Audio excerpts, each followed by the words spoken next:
देख रहे हैं मी6 न्यूज। నమస్తే, నేను మారుతీరామ్. మీ6 న్యూస్కు స్వాగతం. జమ్మూ కాశ్మీర్లోని పహల్గాంలో ఉగ్రవాదుల దాడి బాధాకరమని మంత్రి పొన్నం ప్రభాకర్ అన్నారు. ఇటువంటి ఘటనలు జరగకుండా ప్రభుత్వం రాజకీయాలకు అతీతంగా కఠినంగా వ్యవహరించాలన్నారు. దేశంలో వివిధ అంశాల మీద భేదాభిప్రాయాలుంటాయి కావచ్చు, కానీ దేశ అంతర్గత భద్రతకు సంబంధించి అంతర్జాతీయ అంశాలకు సంబంధించి అందరూ ముక్త కంఠంతో ఏకాభిప్రాయంతో ఉంటామన్నారు. కేంద్ర ప్రభుత్వానికి ఈ అంశంలో కాంగ్రెస్ పార్టీ పూర్తిగా అండగా ఉంటుందన్నారు.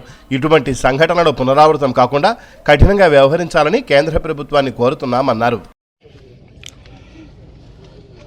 అందరం బాధపడే అంశం దేశంలో అంతర్భాగమైనటువంటి జమ్మూ కాశ్మీర్లో నిన్న జరిగిన సంఘటన అందరికీ దుఃఖభరితమైనటువంటిది.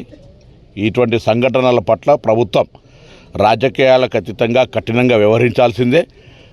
దేశంలో వివిధ అంశాల మీద భేదాభిప్రాయాలు ఉంటాయి కావచ్చు, కానీ దేశంలో అంతర్గత భద్రతకు సంబంధించి కానీ అంతర్జాతీయ సంబంధించిన అంశం వచ్చినప్పుడు అందరూ కూడా ముక్త కంఠంతో ఈ అంశం పట్ల ఏకాభిప్రాయంతో ఉంటాం.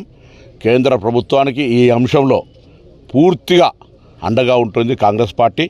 ఎందుకంటే ఈరోజు ఇటువంటి సంఘటనలు పునరావృతం కాకుండా కఠినంగా వ్యవహరించాలని కేంద్ర ప్రభుత్వాన్ని కోరుతా ఉన్నాం. ఇక్కడ నుంచి ప్రాతినిధ్యం వహిస్తున్న మంత్రుల ద్వారా కూడా కోరుతా ఉన్నాం.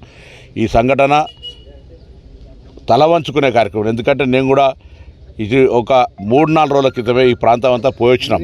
అక్కడ ఉండబడిన స్థానికులందరూ చెప్తా ఉన్నారు, టూరిస్టులు ఎవరు కూడా ఇబ్బంది లేకుండా రావచ్చు, ఎందుకంటే టూరిస్టులు వస్తేనే మా జీవన ఉపాధి అని వాళ్ళు చెప్పినారు. నేను ఒక 3 రోజుల కింద నేను ఈ జరిగిన సంఘటన కంటే ముందు నేను పోయొచ్చినటువంటి ప్రాంతంలో చూస్తే అక్కడ అందరూ కూడా టూరిస్టులకు అక్కడ స్థానికులందరూ సహకరిస్తున్నారు. ఈ సంఘటన ద్వారా ఈ యొక్క దుశ్చర్య వల్ల అక్కడ నివసిస్తున్న స్థానిక ఆ వర్గానికి సంబంధించినటువంటి వాళ్ళ ఉపాధి అవకాశాలను దెబ్బతీసినట్టే.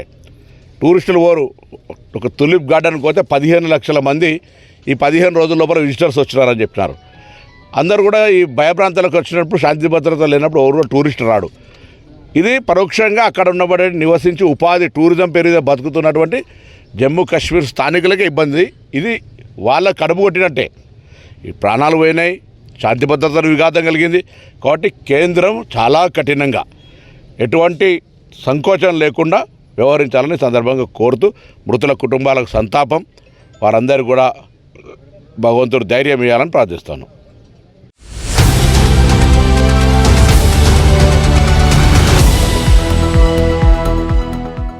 आप देख रहे हैं मी6 न्यूज।